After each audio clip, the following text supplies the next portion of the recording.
Good morning all. Welcome to Adda 24/7 Marathi YouTube channel. मी आपलं reasoning गुरु गणेश सर्वांचं अड्डा 24/7 मराठीवर हार्दिक स्वागत करते. गाईज आज गांधी जयंती आहे आणि गांधी जयंतीनिमित्त सर्वांना हार्दिक शुभेच्छा. आणि या स्पेशल दिवशी आपण एक स्पेशल टॉपिक देखील आज कव्हर करणार आहोत ज्याचं नाव आहे डेटा सफिशियन्सी. परंतु त्याआधी माहिती सांगते बघा. सिलेक्शन की तयारी पर अब नो कॉम्प्रोमाइज. म्हणून या ठिकाणी आपलं सिलेक्शनला बूस्टअप करण्यासाठी किंवा आपल्या प्रिपरेशनला बूस्टअप करण्यासाठी आणि सिलेक्शन आपलं फिक्स करण्यासाठी अड्डा 24/7 सोबत जोडलेले राहा. आणि सोबतच जी फ्लॅट 62% ऑफर जी आहे ऑन ऑल कोर्सेस आणि डबल व्हॅलिडिटी देखील मिळते, तर याचा देखील फायदा उठवा. आणि हा प्रोमो कोड या ठिकाणी तुम्हाला दिसत असेल Y208. हा प्रोमो कोड जो आहे तो वापरून तुम्ही कुठलाही कोर्स जर खरेदी केला तर तुम्हाला फ्लॅट 62% ऑफ भेटेल आणि डबल व्हॅलिडिटी देखील भेटेल. ठीक आहे, तर करूयात या मग सुरुवात. नेहमीप्रमाणे एक विचार आपला नक्कीच असते, तर जब तक हम किसी भी काम को करने की कोशिश नहीं करते हैं तब तक हमें वो काम नामुमकिन ही लगता है. ठीक आहे, तर बघा आपल्याला प्रयत्न केले पाहिजे. जर आपण प्रयत्न केले तर नक्कीच आपण त्या कार्यामध्ये यशस्वी होऊ शकतो. आणि जोपर्यंत करत नाही तोपर्यंत प्रत्येक गोष्ट आपल्याला कठीणच वाटत असते. म्हणून बघा कोशिश करने वालों की हार कभी नहीं होती. और डेफिनेटली जर तुम्ही प्रयत्न करत राहिलात तर नक्कीच जे प्रत्येक गोष्ट आहे ती तुम्हाला आसान म्हणजे सोपी वाटून जाईल. आता डेटा सफिशियन्सी. आता डेटा सफिशियन्सी हा जो टॉपिक आहे म्हणजे काय, तर यामध्ये आपल्याला एक प्रश्न दिला जातो आणि त्याच्यावर मग 2 स्टेटमेंट किंवा 3 स्टेटमेंट दिले जातील. आता आपण 2 स्टेटमेंट बेस्ड डेटा सफिशियन्सीचे प्रश्न या ठिकाणी आज बघणार आहोत. तर मी तुम्हाला सांगेल डेटामध्ये आपल्याला एक प्रश्न विचारला जातो डेटा सफिशियन्सीमध्ये आणि दुसरी 2 विधाने असतात. आता या विधानांचा स्वतंत्रपणे आपल्याला एकतर विचार करायचा असतो आणि स्वतंत्रपणे विचार करून जर आपण या ठिकाणी ठरवलं की नक्की उत्तर येतंय की नाही. बघा जो प्रश्न विचारले त्याचं उत्तर देण्यासाठी पहिलं विधान असेल त्याच्यामधून उत्तर मिळतंय का नाही ते बघा. जर नसेल मिळत किंवा मिळतही असेल तरी दुसरं पण चेक करा. दुसरं चेक करून मिळतंय का स्वतंत्रपणे ते चेक करा. जर मिळत असेल तर ठीक आहे, जर नसेल मिळत तर बघा जर पहिल्यामधून पण मिळत नाही आहे दुसऱ्यामधून पण मिळत नाही तर आपलं उत्तर काय येणार आहे. आपल्याला पहिले कंबाईन करावं लागेल आणि कंबाईन केल्यानंतर जर आपण पाहिलं तर कंबाईन करून आपल्याला जर उत्तर मिळत असेल तर मग आपण सांगू शकतो की हा दोन्ही डेटा जे आहे दोन्ही विधानं जे आहेत ते एकत्रित करणं गरजेचं आहे. म्हणजे बघा पर्याय कसं सिलेक्ट करायचं बघा. जर माझ्याकडे 2 स्टेटमेंट आहेत, मी या ठिकाणी बेसिक सांगतो आता, कारण बघा प्रश्न सॉल्व करणं या ठिकाणी आपल्याला उत्तर काय येते ते महत्त्वाचं नाही, उत्तर भेटतंय की नाही हे महत्त्वाचं असतं. ठीक आहे ना. म्हणून जर मला विधान 1 द्वारे जर उत्तर भेटत असेल तर चेक केलं की येस विधान बरोबर आहे. विधान 2 द्वारे जर मी या ठिकाणी उत्तर मिळत नसेल म्हणजे इथे काय झालं फक्त पहिल्यामध्ये उत्तर मिळतंय तर माझं उत्तर काय येणार आहे only data statement 1 alone is sufficient to answer the question. ठीक आहे. आता बघा मी स्वतंत्रपणे जर मी चेक केलं पहिल्यामधून मला उत्तर मिळत नाही आणि दुसऱ्यामधून मला इंडिव्हिज्युअली उत्तर मिळतंय म्हणजे माझं उत्तर काय येईल तर only data statement 2 is sufficient to answer the question while statement 1 alone is not sufficient to answer the question. हा माझा दुसरा पर्याय झाला. आता काय झालं पहिल्यामधून पण इंडिव्हिज्युअली उत्तर मिळतंय आणि दुसऱ्यामधून पण इंडिव्हिज्युअली उत्तर मिळतंय म्हणजे याचा पर्याय मी काय सिलेक्ट करेल आयदर स्टेटमेंट 1 अलोन और 2 alone is sufficient to answer the question. म्हणजे एकतर स्टेटमेंट 1 किंवा 2 दोघांमधून मला इंडिव्हिज्युअली भेटते म्हणून तिसरा पर्याय सिलेक्ट केला. आता काय झालं पहिल्यामध्ये पण मिळत नाही चौथ्यामध्ये पण दुसऱ्यामध्ये पण मिळत नाही. झालं काय पहिल्या आणि या दुसरं दोघे जर माहिती देत नाहीत कम्प्लिटली तर त्यांना मी कंबाईन करतोय. फोर्थ ऑप्शनमध्ये काय करतोय मी कंबाईन करतोय आणि जर कंबाईन करून मला जर उत्तर मिळत नाही आहे तरी देखील उत्तर मिळत नाही तर माझं उत्तर काय येईल both statement together are not sufficient to answer the question. आता बघा पहिला पण इंडिव्हिज्युअली उत्तर देत नाही दुसरा पण इंडिव्हिज्युअली उत्तर देत नाही तर मी काय करणार कंबाईन करणार आणि कंबाईन केल्यानंतर या ठिकाणी जर मला उत्तर मिळत असेल कॉम्बिनेशन नंतर जर उत्तर मिळत असेल तर माझं उत्तर येणार आहे both statements are required to answer the question. हे 5 पर्याय आहेत आणि आय होप की तुम्हाला सर्वांना क्लिअर झालं असेल. ठीक आहे, चला आता जाऊयात आपण प्रश्नांकडे. प्रश्न कसं चेक करायचं अप्रोच तुम्हाला मी सांगितलं आहे. क्विक ग्लान्स आपल्याला प्रश्नावर आपल्याला फोकस करावं लागणार आहे. बघा JK LMN आणि O मधील कोणाचं वजन सर्वात जास्त आहे. आता झालं काय बघा आपल्याकडे किती व्यक्ती दिलेत JK LMN O 6 व्यक्ती आहेत आणि सर्वांचं वजन या ठिकाणी वेगवेगळं असणार आहे. तर सर्वात जास्त वजन कोणाचं आहे हे आपल्याला विचारलंय. तर मी काय करेल बघा, पहिली स्टेटमेंट मी रीड करेल, ओ एम पेक्षा हलकं परंतु जे पेक्षा जास्त वजनदार आहे. आता झालं काय बघा, ओ एम पेक्षा हलकं आहे म्हणजे एमचं वजन काय आहे, जास्त आहे. परंतु जे पेक्षा जास्त वजनदार आहे म्हणजे ओ जे पेक्षा जास्त वजनदार आहे. तर हे मी या ठिकाणी दाखवलं. पण मला विचारले सर्वात जास्त वजनदार कोण आहे ते तर माहिती नाही आहे. त्यामुळे हे उत्तर काय ठरेल, तर हे इंडिव्हिज्युअली सफिशियंट नाही आहे. आता मी इंडिव्हिज्युअली दुसरा चेक करेल तर मला काय माहिती मिळते, एम एल आणि एल एन पेक्षा हलका आहे. अच्छा झालं काय बघा, हा जो एम आहे तो एल आणि एन पेक्षा काय आहे, हलका आहे. ही मला माहिती भेटली. आणि मग मी चेक करायला गेलो तर मला या ठिकाणी समजतं की बाकी सर्वात जास्त वजन कोणाचं आहे माहिती पडेल का, नाही. म्हणजे हे देखील इंडिव्हिज्युअली सफिशियंट नाही आहे. आता मला काय करावं लागेल, जर दोन्ही सफिशियंट नाही आहेत इंडिव्हिज्युअली तर त्यांना मी काय करणार, तर कंबाईन करणार. त्यांना मी आता काय करणार, तर कंबाईन करणार. आणि जर मी कंबाईन केलं तर मला काय माहिती पडते बघा, एम ओ जे हे तर सिक्वेन्स आहेच आणि एल आणि एम एन बद्दल माहिती दिली गेली. जर मी यांना कंबाईन केलं तर सोबत केलं तर हा एम कॉमन येईल आणि बाकी इकडे पुढे एक जण येणार आहे की मागे येणार आहे ते माहिती नाही. इवन एल आणि एन मध्ये कोण मोठा आहे कोण जास्त वजनदार आहे हे देखील माहिती नाही. म्हणजे झालं काय, कंबाईन करून देखील उत्तर मिळत नाहीये. तर मग माझं उत्तर काय येणार आहे, पर्याय 4 मी या ठिकाणी काय सिलेक्ट करतो बघा, जर 1 आणि 2 या दोन्ही विधानांमध्ये दिलेला डेटा एकत्रितरित्या सुद्धा प्रश्नाचं उत्तर देण्यासाठी पुरेसं नसेल तर मी काय सिलेक्ट करणार, पर्याय डी सिलेक्ट करणार. तर अशा प्रकारे हे प्रत्येक प्रश्न आपण सॉल्व्ह करणार आहोत. आणि बघा हा प्रश्न महत्त्वाचा आहे, समजून घेणं महत्त्वाचं आहे की कशा प्रकारे अप्रोच आपल्याला ठेवायचं असं. जाऊयात पुढील प्रश्नाकडे. दुसरा प्रश्न कोडिंग डिकोडिंगचा. आता बघा डेटा सफिशियन्सी म्हटलं की प्रश्न मग तुम्हाला कोडिंग डिकोडिंगवर असू शकतो, ब्लड रिलेशनवर असू शकतो, ऑर्डर रँकिंगवर असू शकतो, इवन तुम्हाला कधी कधी डायरेक्शन डिस्टन्सवर प्रश्न विचारले जातो. तर असे विविध प्रश्न असतात, सेटिंग अरेंजमेंटवर प्रश्न विचारले जातात. या सर्वांचं कॉम्बिनेशन मिळून एक डेटा सफिशियन्सी हा टॉपिक एक स्टार्ट केला आहे. तर एका सांकेतिक भाषेमध्ये पॅडचा अर्थ काय आहे, आपल्याला पॅडचा अर्थ विचारला आहे, ठीक आहे ना. आता बघा होणार काय, जर एका सांकेतिक भाषेमध्ये डेट बोट पॅडचा अर्थ एल ॲट कॅट आहे. आता याच्यामध्ये आपल्याला पॅड दिसते, इथे आपल्याला काय दिसतंय, पॅड दिसतंय. आता पॅड जर इथे आहे तर इंडिव्हिज्युअली स्टेटमेंटमध्ये पॅडचा कोड एल ॲट कॅट पैकी काय आहे हे तर माहिती पडणार नाही, म्हणजे हे इंडिव्हिज्युअली सफिशियंट नाही आहे. दुसऱ्या लाईनमध्ये देखील आपल्याला हेच डायरेक्टली आपण काय करू शकतो, मार्क करू शकतो की हा जर असं असेल तर टॅग टा लॅट पॅड याच्यामध्ये डायरेक्टली कोड मिळणं शक्यच नाही आहे. कंबाईन केल्याशिवाय आपल्याला उत्तर शोधणं या ठिकाणी पॉसिबल नाही आहे. आता जर मी कंबाईन केलं तर बघा होईल काय, पॅड इथे दिसतंय, पॅड इथे दिसतंय, ठीक आहे. एल इथे आहे, एल इथे नाही आहे म्हणजे हा तर कोड नसणार आहे. ॲट इथे आहे, ॲट इथे नाही आहे म्हणजे हा देखील कोड नसणार आहे. उरलं काय, कॅट इथे काय दिसतं, कॅट. म्हणजे काय झालं, कॉमन मला मिळालं काय, कॅट. याचा अर्थ काय, जर पॅडचा अर्थ मला विचारलाय तर काय आहे, तर कॅट आहे. हे तर मला माहिती पडलं, पण ते कधी माहिती पडलं, दोघांना एकत्रित केल्यानंतर. म्हणजे उत्तर काय येईल, जर 1 आणि 2 या दोन्ही विधानांमध्ये दिलेला डेटा एकत्रितरित्या प्रश्नाचं उत्तर देण्यासाठी पुरेसं असेल तर मला ऑप्शन 5 या ठिकाणी काय करावं लागणार आहे, सिलेक्ट करावं लागणार. तर बघा अशा प्रकारे आपण हे प्रश्न जे आहेत ते आपण सॉल्व्ह करत चाललोय. बघा याने काय होणार आहे, तुम्हाला लक्षात येईल की कशा प्रकारे आपला अप्रोच असलं पाहिजे, ठीक आहे. आता बघा ब्लड रिलेशनचा एक प्रश्न आहे. 5 सदस्यांच्या कुटुंबात ए डी सोबत कशा प्रकारे संबंधित आहे ते आपल्याला विचारले. आता बघा ए कोण लागतो डीचा हे चेक करायचं ना, ठीक आहे. समजून घ्या. आता बघा झालं काय, ई सी ची एकुलती एक मुलगी आहे आणि बी एचा भाऊ आहे.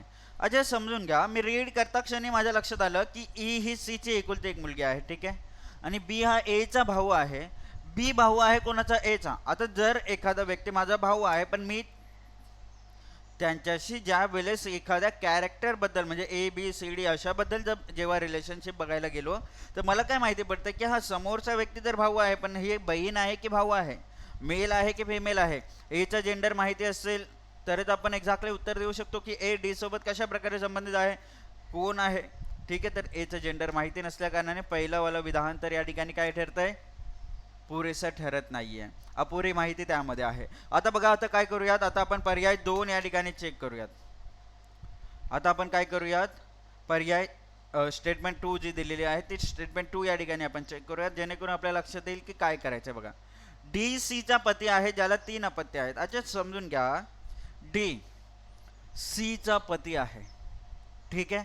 सी आणि डी मॅरिड आहेत, त्यांची 3 अपत्य आहेत. तर 3 अपत्य आहेत म्हणजे 5 जण या ठिकाणी कंप्लीट होत आहेत. पण ए त्यापैकी मेल आहे की फिमेल आहे माहिती पडेल का? नाही माहिती पडणार.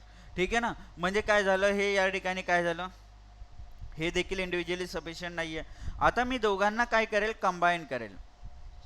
आणि जर कंबाईन केले तर मला उत्तर काय मिळते बघा. मला दुसरी स्टेटमेंट सांगते की डी हा सीचा पती आहे. आणि पहिली स्टेटमेंट सांगते ई ही सीची एकुलती एक मुलगी आहे आणि डीला 3 अपत्य आहे. ती मला दुसरी स्टेटमेंट सांगते.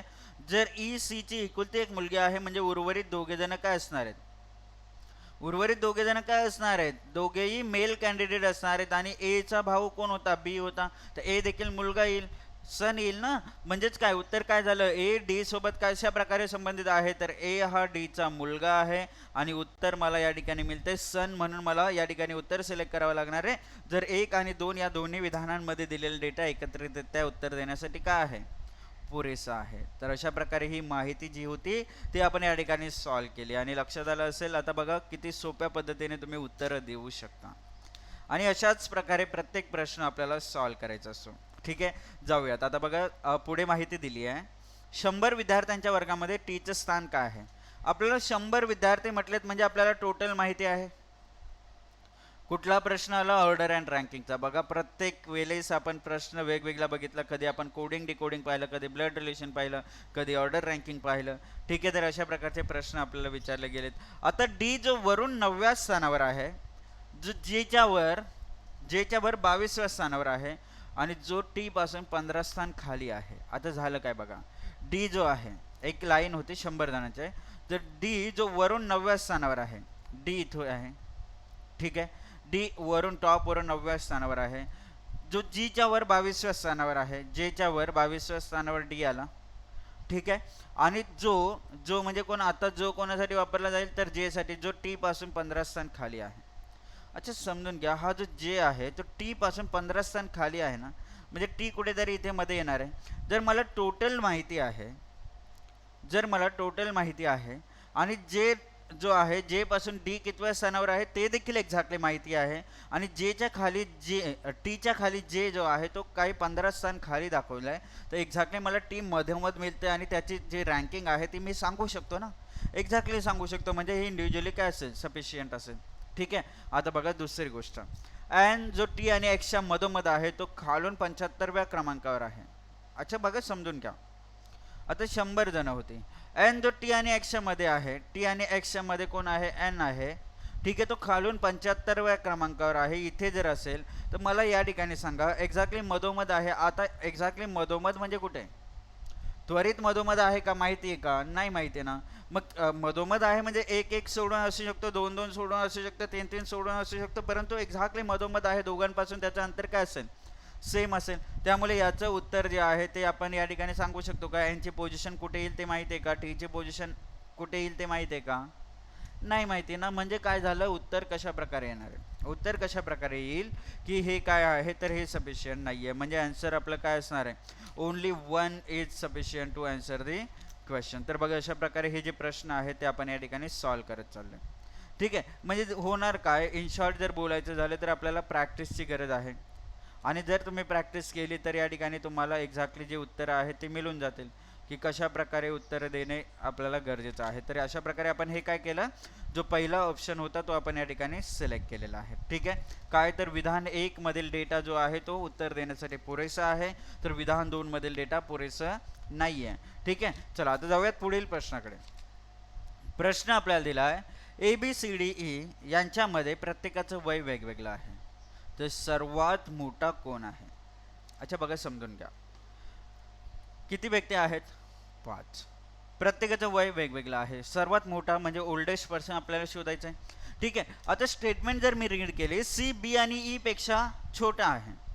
सी फक्त बी आणि ई पेक्षा छोटा आहे. आता बी अँड ई पेक्षा छोटा आहे सी, म्हणजे उरलेले दोघे जण मागेच येणार आहेत, परंतु आपल्याला सर्वात मोठा बी आहे की ई आहे माहिती पडतंय का, नाही. म्हणजे हे काय झालं, इंडिव्हिज्युअली सफिशियंट नाही आहे. आता झालं काय, पुढे बघा, ए बी पेक्षा छोटा आहे आणि डी पेक्षा मोठा आहे. अच्छा समजून घ्या, ए जो आहे तो बी पेक्षा छोटा आहे आणि डी पेक्षा मोठा आहे, तर अशा प्रकारे माहिती दिली आहे. आता इंडिव्हिज्युअली आपल्याला समजत नाही आहे की नक्की कोण मोठा येणार आहे. ठीक आहे, आता कंबाईन जर मी केलं तर समजून घ्या होणार काय बघा. आता जर मी ए आणि डी हे काय आहेत सिक्वेन्समध्ये येणार, तर एक्झॅक्टली ए आणि डी इथेच येणार. आता बी ए पेक्षा मोठा आहे, मग तो बी इथे आला तरी तो मोठाच असणार आहे, बी इथे ठेवला तरी तो मोठाच असणार आहे. त्यामुळे होणार काय, तर एक्झॅक्टली बी सर्वात मोठा आहे की ई सर्वात मोठा आहे ते आपल्याला माहिती पडत नसल्या कारणाने आपल्याला उत्तर सिलेक्ट करावं लागेल की जर 1 आणि 2 या दोन्ही विधानांमधील दिलेला डेटा एकत्रितरित्या सुद्धा प्रश्नाचं उत्तर देण्यासाठी पुरेसं नसेल. तर अशा प्रकारे हे प्रश्न आपण या ठिकाणी सॉल्व्ह करतोय. जाऊयात नेक्स्ट क्वेश्चनकडे. एका सांकेतिक भाषेमध्ये सोशियलला कशा प्रकारे लिहिलं जाईल. समजून घ्या, आपल्याला कोड विचारलाय सोशियलचा. कुठला ऑप्शन आहे, कुठला प्रश्न आहे, सबस्टिट्यूशनल कोडिंग, सबस्टिट्यूशन कोडिंग. अच्छा, सबस्टिट्यूशन कोडिंग जो आहे त्यावरचा प्रश्न आहे. तर एक्झॅक्टली प्रत्येक वर्डसाठी एक कोड यूज केलेला असतो. ठीक आहे, आणि या सांकेतिक भाषेत सोशियलला आपल्याला प्रश्न विचारलाय सोशियलला कोड काय असेल. तर इथे बघा सोशियल इथे दिसतंय, इकडे तर दिसत नाहीये, म्हणजे सेकंड तर इंडिव्हिज्युअली सफिशियंट नसणार आहे. आणि फर्स्टमध्ये जर पाहिलं सोशियलला P K P D P N P S यांच्यापैकी काय उत्तर येणार आहे हे देखील आपल्याला माहिती नसणार आहे. हे देखील आपल्याला माहिती नसणार आहे, कारण एकाच लाईनमध्ये कशाचा कोड काय आहे हे आपण एक्झॅक्टली सांगू शकत नाही. तर कंबाईन करू, कंबाईन केले तर होणार काय बघा, सोशल इथे मला मिळतंय, बाकी इकडे तर सोशल नाही आहे, परंतु यामध्ये असे 3 वर्ड्स पाहिजेत जे इकडे रिपीट झालेले पाहिजेत. बघा, पी के रिपीट झालं आहे, पी डी रिपीट झालं आहे, पी एन रिपीट झालं आहे का. अच्छा, इथे पी एन या ठिकाणी दिसतंय, पी एन या ठिकाणी दिसतंय, म्हणजे हे काय होईल, हे कोड नसणार आहे. आता झालं काय, या ठिकाणी जर आपण पाहिलं तर P K P D P N हे काय मिळाले, कॉमन मिळाले, आणि उरलं काय पी एस, म्हणजे सोशलचा जो कोड असेल तो काय असणार आहे, तर पी एस असेल ना. कारण मग त्याला ऑप्शनच उरला नाही आहे ना, कारण आपल्याला जो कॉमन होता तो घालवायचा होता का, कारण सोशियल जर युनिक वर्ड दिसतंय मला फर्स्ट लाईनमध्ये तर त्याचं कोड देखील काय असेल, युनिक असेल, म्हणून उत्तर काय येईल तर पी एस. मग आता झालं काय, दोन्ही डेटा काय आहेत आपल्याला गरजेचं आहेत, म्हणून उत्तर येणार आहे पर्याय ई, कारण जो डेटा आहे तो आपल्याला एकत्रितरित्या करणं गरजेचं आहे, जेणेकरून आपण उत्तर या ठिकाणी सांगू शकतो की सोशियलचा जो कोड आहे तो काय येणार आहे. ठीक आहे, तर अशा प्रकारे पी एस हे आपलं उत्तर या ठिकाणी फिक्स झालं. आता जाऊयात पुढील प्रश्न पाहूयात की काय दिलं गेलं आहे. ठीक आहे, अच्छा, आता पुढील प्रश्न आपल्याला विचारलाय डी एल सोबत कशा प्रकारे संबंधित आहे. डी जो आहे तो एल सोबत कशा प्रकारे संबंधित आहे, ब्लड रिलेशनचा क्वेश्चन आहे. आपण पाहिलं एल डीच्या वडिलांची नात आहे. अच्छा, समजून घ्या, डी एल सोबत कशा प्रकारे संबंधित आहे. एल जो आहे तो डीच्या वडिलांची नात आहे. अच्छा बघा, झालं काय, नात म्हणजे काय, 2 जनरेशन गॅप लागेल ग्रँडफादर आणि ग्रँड डॉटरमध्ये, परंतु डी जो आहे डीच्या वडिलांची नात आहे. आता डी मेल आहे का फिमेल माहिती आहे का आपल्याला, नाही माहिती ना, मेल फिमेल काही होऊ शकतो, त्यामुळे हे जेंडर जर माहिती नाही तर डी एल सोबत कशा प्रकारे संबंधित आहे सांगू शकतो का, नाही ना. म्हणजे काय झालं, उत्तर काय येईल, हे पहिला वाला चुकीचं झालं. दुसरं बघा, डीचा कोणीही भाऊ नाहीये, डीला कोणीही भाऊ नाहीये, आणि डीच्या आजोबांची कोणीही नात नाहीये.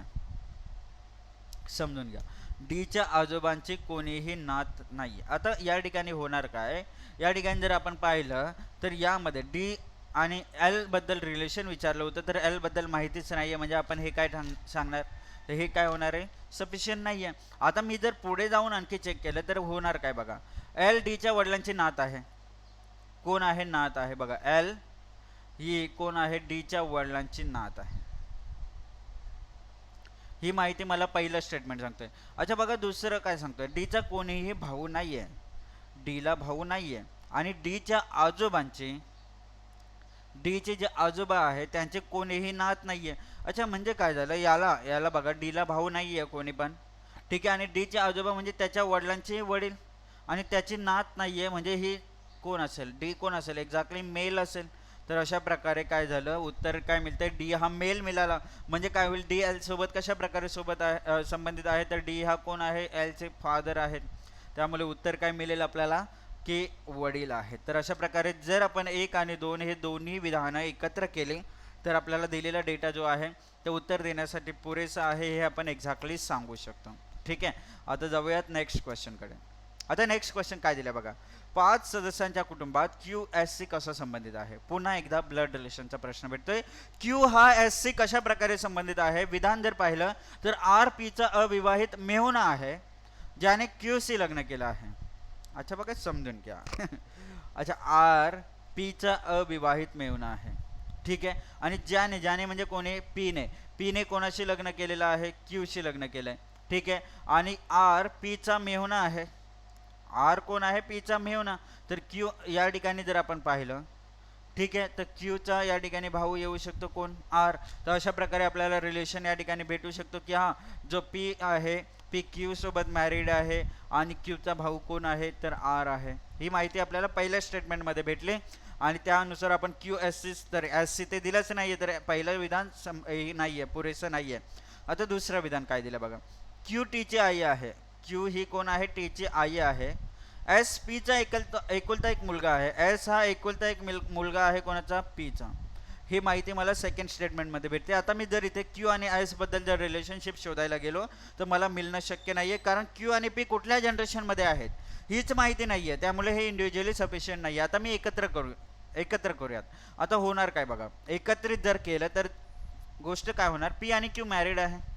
आता क्यू जर इथे फिमेल दाखवले तर क्यू फिमेल आली तर पी मेल येईल. आणि या ठिकाणी पीचा एस हा एकुलता एक मुलगा आहे. जर एस हा एकुलता एक मुलगा असेल आणि जर इथे क्यूचे एक या ठिकाणी चाइल्ड दिला आहे, कोणाचं, क्यूचं चाइल्ड टी आहे, तर टी ही फिमेल असेल ना, कारण एस जर एकुलता एक मुलगा आहे तर टी ही मुलगी असेल. आणि इथे विचारलं क्यू एस सी कशा प्रकारे संबंधित आहे, तर क्यू या ठिकाणी एस सी कोण लागते तर आई लागते. हे उत्तर आपण शोधून काढू शकतो. जर मी दोघांना एकत्रित केलं तर म्हणजे उत्तर काय सिलेक्ट करावं लागेल, जर 1 आणि 2 या दोन्ही विधानांमधील दिलेला डेटा जो आहे तो एकत्रितरित्या जर आपण केलं तर आपल्याला प्रश्नाचं उत्तर भेटू शकतं. म्हणजे अशा प्रकारे हा प्रश्न जो होता तो आपण या ठिकाणी काय केलेला आहे, सॉल्व्ह केलेला आहे. आता जाऊयात आपण नेक्स्ट क्वेश्चनवर. नेक्स्ट क्वेश्चन आपल्याला काय दिलं गेले ते व्यवस्थित समजून घेऊयात आणि मग प्रश्नांची उत्तरं जे आहेत ते आपण या ठिकाणी देऊयात, ठीक आहे. बघा आता होणार काय, जर मी प्रश्न पाहिला तर मला प्रश्न काय विचारला गेलाय, 5 मित्रांपैकी सर्वात उंच कोण आहे. आता किती मित्र आहेत, 5. सर्वात उंच कोण आहे आपल्याला विचारलंय. विधान आपल्याला जे दिलेलं आहे त्यापैकी जर आपण पाहिलं, सी डी पेक्षा जास्त उंच आहे परंतु बी पेक्षा उंच नाही आहे. सी डी पेक्षा उंच आहे परंतु बी पेक्षा उंच नाही, म्हणजे बी सी पेक्षा उंच आहे. तर हे विधान आपल्याला सर्वात उंच सांगत नाहीये, त्यामुळे हा इंडिव्हिज्युअली सफिशियंट नाही आहे. आता जाऊयात पुढील या ठिकाणी विधानावर, किमान 2 लोक ई पेक्षा जास्त उंच आहेत. अच्छा समजून घ्या, जर किमान 2 लोक ई पेक्षा उंच आहेत, मिनिमम 2 येतील, किंवा असं देखील होऊ शकतं, 3 देखील होऊ शकतं, 4 देखील होऊ शकतं, ठीक आहे. ए हा ई पेक्षा लहान आहे. अच्छा, जर ए ई पेक्षा लहान आहे म्हणजे इकडे एक जण तर मिनिमम येईलच, परंतु सर्वात लहान नाही. जर ए सर्वात लहान नाहीये, जर ए सर्वात लहान नाहीये म्हणजे याचा अर्थ ए पेक्षा एक लहान असेल, म्हणजे हे विधान चुकीचे ठरेल. इकडे राहिले आपल्याकडे ही माहिती. आता झालं काय, आपण जर या ठिकाणी पाहिलं तर सर्वात उंच इथे कोण येतं हे आपल्याला माहिती आहे का, नाही माहिती आहे, त्यामुळे हे विधान सफिशियंट नाही आहे. आता मी कंबाईन करतोय, जरा कंबाईन केल्यानंतर बघा काय होणार आहे. बी सी डी हे 3 सिक्वेन्समध्ये आहे, तर बी सी डी हे डायरेक्टली काय मिळतं, आन्सर मिळतंय. तर सर्वात उंच कोण आहे, तर बी हे सर्वात उंच आहे. कधी समजतंय, जर मी 2 विधान जे आहेत 1 आणि 2 या दोघांना एकत्रितरित्या केलं तर हे मात्र जो प्रश्नाचं उत्तर आहे ते देण्यासाठी काय आहे, सफिशियंट आहे.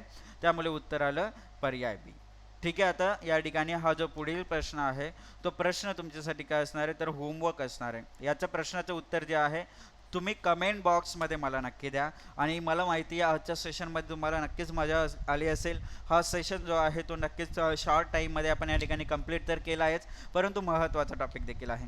जाता जाता एवढं नक्की सांगेल, रेल्वे लक्ष्य बॅच ही जी आहे आपण या ठिकाणी स्टार्ट करतो येत्या 5 ऑक्टोबरपासून. आणि बघा गांधी जयंती स्पेशल ऑफर आहे ज्यामध्ये 62% ऑफ भेटतं आहे आणि डबल व्हॅलिडिटी देखील भेटते. तर डबल व्हॅलिडिटीसाठी बघा फायदा उठवायचा आहे तुम्हाला, तर एक कोड लिहून देतो मी Y208. हा कोड जो आहे तो कोड अप्लाय करा आणि मग कुठलाही कोर्स खरेदी करा. तुम्हाला किंमत जी आहे ती खूप कमी भेटेल. खूप कमी किमतीमध्ये तुम्हाला कोर्सेस भेटू शकतात आणि त्यामुळे बघा लवकरात लवकर तुम्ही एनरोल करायचे, कारण आता आज 2 तारीख आहे, फक्त 2 दिवसानंतर बॅच स्टार्ट होते. ठीक आहे. आणि जे MPSCची तयारी करणारे विद्यार्थी आहेत ज्यांचे एक्झाम्स लवकरच आता ऑक्टोबरमध्येच आपल्या एक्झाम्स होणार आहेत 11 ऑक्टोबर. ठीक आहे, तर अशा डेट वगैरे आलेल्या आहेत, तर तुम्ही काय करू शकता, खूप चांगल्या रीतीने प्रॅक्टिस करू शकता, चांगल्या रीतीने तुम्ही अभ्यास करू शकता आणि व्यवस्थित स्कोअर करण्यासाठी आपली टेस्ट सिरीज आपल्याकडे आहे. MPSCची कंबाईन टेस्ट सिरीज देखील आहे, पोलीस भरतीची टेस्ट सिरीज आहे, त्याचप्रमाणे आपले रेल्वे NTPCची बॅच आपण स्टार्ट करतो. Even MPSC combined video course आहे. या सर्वांचा तुम्ही फायदा घेऊ शकता आणि माफक दरामध्ये सर्व काही गोष्टी अवेलेबल आहेत. ठीक आहे, तर या गोष्टींचा नक्की फायदा उठवा. आणि बघा, जे विद्यार्थी तयारी करतात मी त्यांना सांगेल लवकरात लवकर टेस्ट सिरीज वगैरे खरेदी करून तुम्ही मॉक टेस्टला सुरुवात करा, जेणेकरून तुम्हाला स्पीड ॲक्युरसी माहिती पडेल आणि जर काही चुका होत असेल तर त्या टेस्ट सिरीजमध्ये होतील ना, फार फार तिथे निगेटिव्ह होईल, परंतु मेन एक्झाममध्ये मात्र तुमचे एक्झाम जे देताना तुम्ही जो कॉन्फिडन्स घेऊन जाल किंवा जो प्रॅक्टिस नंतर तुम्ही त्या ठिकाणी एक्झामसाठी उतरणार आहात त्यावेळेस मात्र एक कॉन्फिडन्स तुमचा पीक लेवलला असेल, कारण तुम्ही मॉक टेस्टमध्ये चुका केल्यात परंतु मेन एक्झाममध्ये मग तुमच्या चुका होणार नाहीत. ठीक आहे, जर आजचं सेशन जर तुम्हाला आवडलं असेल तर नक्की लाईक करा, जास्तीत जास्त सेशनला शेअर करण्याचा प्रयत्न करा, जेणेकरून बाकी विद्यार्थी आपल्यासोबत जोडले जातील. आणि पुन्हा एकदा गांधी जयंतीनिमित्त हार्दिक शुभेच्छा देतो मी तुम्हाला सर्वांना. आणि आजच्या या शुभदिनी आपण अशाच याच ठिकाणी थांबूयात. जय हिंद, जय महाराष्ट्र.